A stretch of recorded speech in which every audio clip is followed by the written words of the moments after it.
We have this naive, sanitized view of what laughter is in society. We're told over and over that laughter is medicine.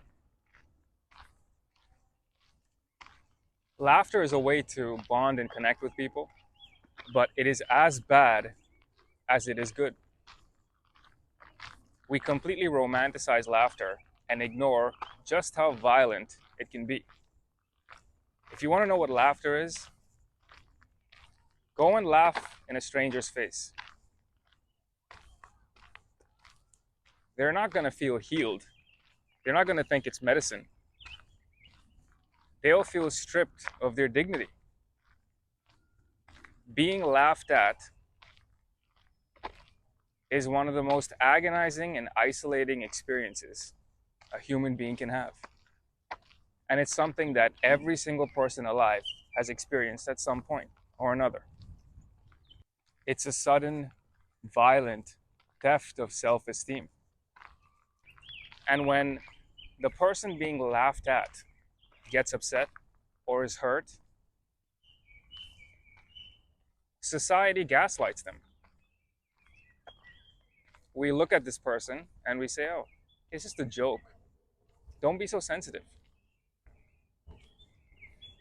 We use the word joke as an excuse, as an alibi for verbal abuse. Laughter, as much as it is a release, is also a weapon. And no one understands this better than the professional comedian. Recently, there was the comedy roast of Kevin Hart, and these comedy roasts have become really popular over the last decade. And people just go up and they take turns insulting each other. And the most ruthless comedian on stage was Tony Hinchcliffe. He's become really popular because of these roasts. He destroys people at roasts. He says things that make his fellow comedians, even they cringe. A lot of people think he toes the line. There are a lot of people who think he crosses the line. But he never fails to bring controversy to himself and to everybody else, because there's no line he's not willing to cross. He will talk about anybody or anything. Nothing is too sensitive. And he's built up this reputation of just being this savage. But where does that come from? Is he just a naturally funny savage who's really good at just destroying people? No. Tony has spoken about why he became a comedian. He grew up in a dangerous, violent neighborhood in Youngstown, Ohio.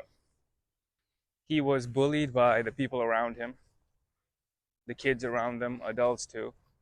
He also felt he was bullied by his teachers because he had no father to protect him.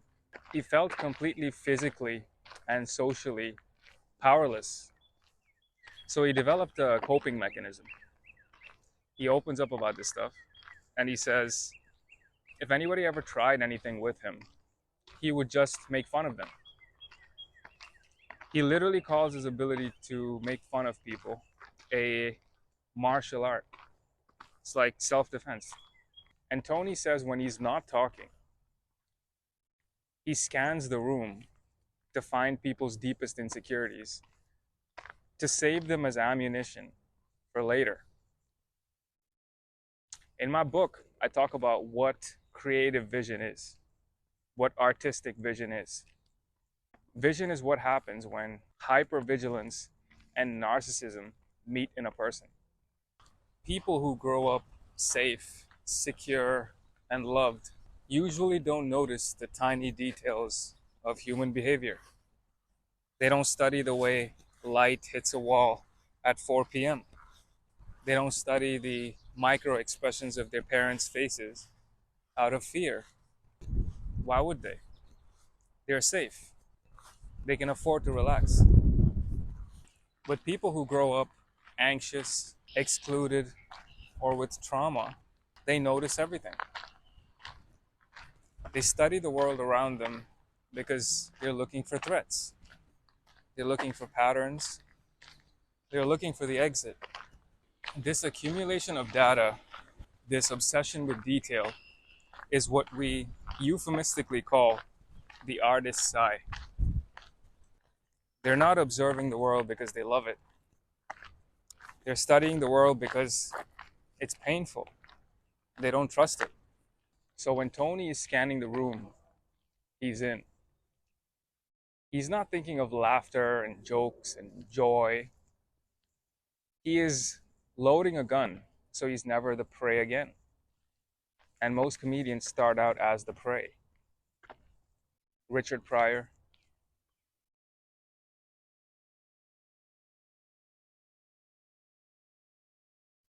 Bill Burr,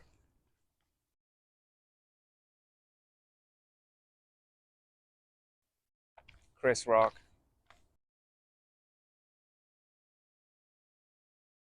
So, what is stand up comedy really? It's an attempt to tame the beast. It's a lifelong obsession with trying to control the very thing that terrifies them, laughter. But it's an illusion of control. And the moment they lose control, the entire facade collapses.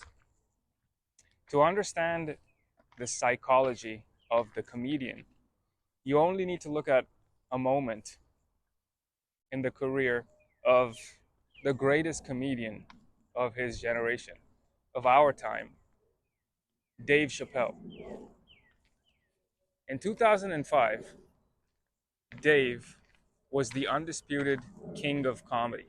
He had the world at his feet and a $50 million contract on his desk.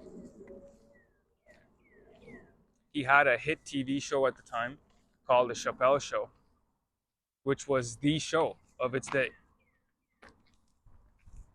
But something happened one day. One day, Dave was filming a sketch where he played a racial caricature. And the point of the sketch was to mock racism. But while they were filming, a white crew member laughed off camera.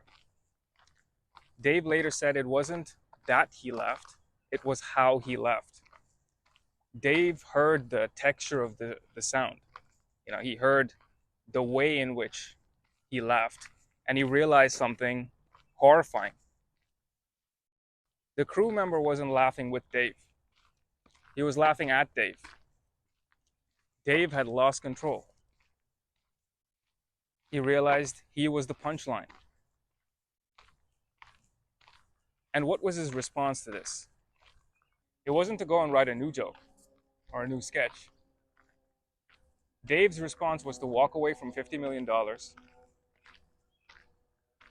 flee the continent, move to Africa, and vanish from the public eye for a decade.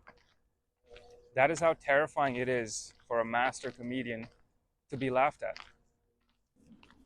This obsession with control is why comedians absolutely despise hecklers.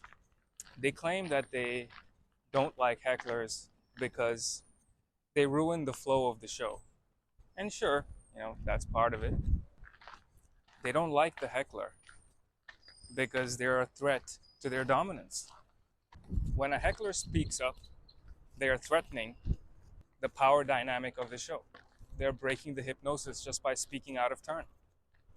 And notice what happens when someone heckles. The comedian doesn't just playfully brush it off. They go on a merciless, scorched earth campaign and try to publicly humiliate the heckler. Comedians destroying hecklers is the most watched niche in all of comedy. These videos regularly rack up millions of views, and on the rare occasion that the heckler is funnier than the comedian absolutely loses it. They'll throw a tantrum, they'll threaten physical violence, they'll cry sometimes, they'll kick the heckler out of the show. Because the heckler is not just interrupting the flow of the show, The heckler has taken the weapon away from the comedian and is pointing it back at them.